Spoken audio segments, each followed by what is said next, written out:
Hi, I'm Dr. Shainna, and I'd like to wish you a warm welcome to the Mental Wellness Practice Podcast. We all have mental health, and in this season, you're going to learn from different wellness experts on different areas of wellness and how that affects our mental health. Today, I'm excited to be joined by Dr. LA Stretch, Director of Scholarly Engagement and full professor at the University of Cumberland, and president of the Association for Creativity in Counseling. Dr. Stretch is going to help us take a closer look at creativity and how it affects mental health. Dr. Stretch, thank you so much for joining us. Yes, thank you so much for having me. So glad to be here. Someone who starts to listen and thinks, I'm not creative, so I'm going to skip this episode because it's not going to be helpful to me, and how incorrect that is. Or like you were mentioning earlier, play is just for kids. And I think it's such a sad thought that we hold as a global society that generally speaking, play is just for children. I'm hoping you can talk to us a little bit about the benefit. So I absolutely hear the benefit of filling in where words, may fail us. But I'm wondering about when people tap into creativity in general, in or beyond counseling, and what do they benefit from when they start to allow themselves that freedom? Right. Well, I view creativity as an essential component of our wellness, right? When you look at a wellness wheel, creativity should be part of that. Play should be part of that. One of my favorite quotes is from Plato, and he says, you can discover more about a person in an hour of play than a year of conversation. And that, even as a political science major, that really struck me when I read Plato, because it's true, right? When people let their guards down, when they engage in play, then you usually get their more authentic and genuine self. And when we allow ourselves to be authentic and genuine, and we drop those, facades that we feel like we have to have up for society, then we're in a better relationship with ourselves. We talk about self-compassion, self-love, self-care. All of those things are tied into our ability to be authentic with ourselves. And so creativity is a path for that. And creativity can look different for everybody.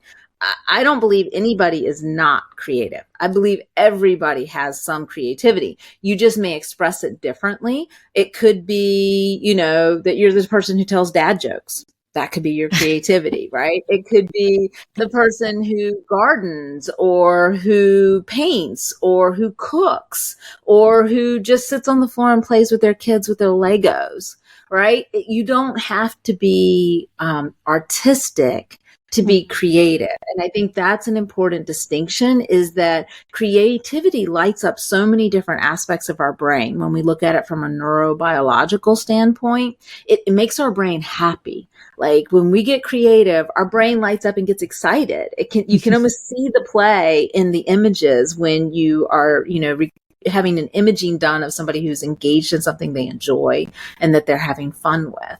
I think that creativity is much more than artistic. So I always differentiate that from my clients. And when I'm working with students or things, to say, okay, this isn't about being artistic. This is about allowing yourself to do something without judgment, to do something that is authentic to yourself in whatever way that might be. And I think that is a totally different realm when you put it that way. I think it's such a helpful clarification that you pointed out that artistic and creative are not necessarily synonymous, because I think a lot of times folks are encouraged to be creative in school settings, right? An art class, right, and the nature of school and being graded and being critiqued, and this is the way you do something. It actually can undo a lot of the creativity that, creative counselors, but also just creative people look for, right? And they can place you in a box. Over time, people start to learn, I'm not creative, but what it is I may not be artistic in the form that I was given to be creative, right? And we start to see it in such a limited scope. I love the examples you give.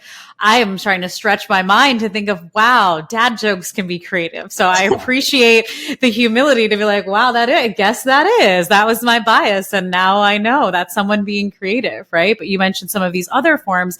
And I think that's such a helpful exercise for everyone listening to just think about what are the forms that you're creative that maybe you never made that association that it's something creative, things that you enjoy. Many times it's those things that like you have a natural knack for. You mentioned like literally on the neural imaging that it lights up. I'm thinking like, you don't need to see the imaging. We know what it's like when we do something that lights us up, right? So what are those things? And I would also venture to say, are you doing them, right? Mm-hmm. Sometimes we aren't given the permission to, one, be creative, two, think about what creativity looks like for us or how we like to be creative. And then three, how do we make the time for creativity?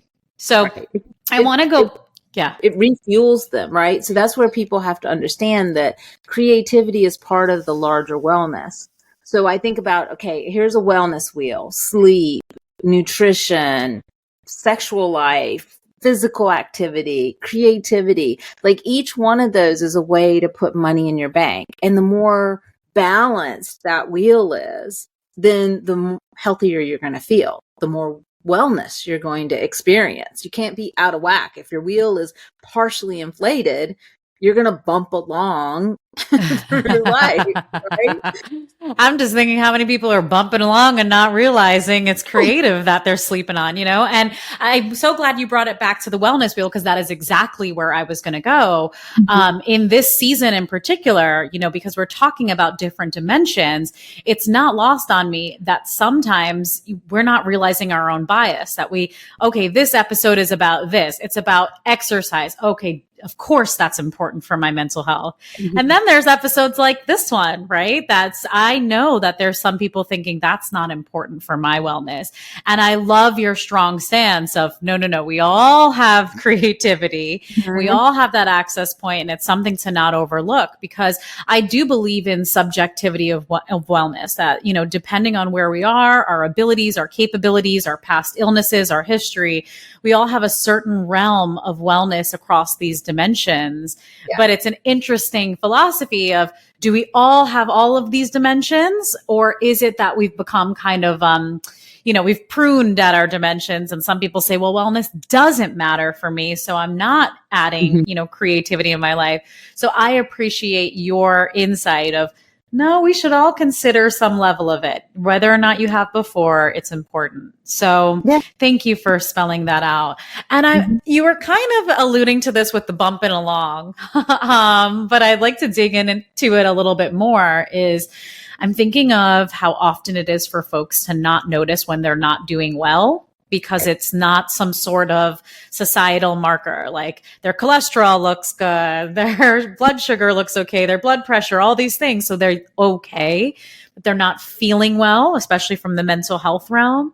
And I'm wondering, kind of the opposite end of where we were going is, when people are not tapped into creativity, do they struggle? Do they become unwell and sometimes ill? Yeah, no, I think so. I absolutely think so. I think, if you're not thriving in some way and you're feeling unsettled in your life, if you're feeling like you're in this monotonous routine that just isn't fulfilling you, right? Then creativity is a good way to check into that. When was the last time you did something fun? When's the last time you played? When is the last time you did something you were like, hey, that was kind of cool. I enjoyed that. Right? When you're not in a place where you have some enjoyment in your life, it's time to reevaluate your values and your priorities, right? Because wellness is really about priorities. And we've all heard the analogy where you have, you've got to put in the big rocks before you put in the pebbles, before you put in the sand. Because if you try to put the sand in, then the pebbles and the rocks, it's not going to all fit, right? And so creativity can be one of those big rocks. Like, where do you put that into your life? Where do you schedule that? I mean, for me, scheduling my exercise, I have to do that. But I also have to remember, when am I going to cook a meal for my family? Because that's an important expression of creativity for me, right? When am I going to go out and check on my garden? Because that's an important aspect of my creativity. When am I going to take my daily walk, but pay attention to how the leaves are changing colors? Right? So it doesn't have to be huge things that you're doing, It can be things that you build into your routine so you have those releases. But when your life becomes so routine and so dictated by everybody else, and you're not doing something that's fulfilling for you, that's when the wellness it starts to fizz out, right? It's like the balloon all over the room. This material in an excerpt from a longer podcast or video. Follow link in description to learn more.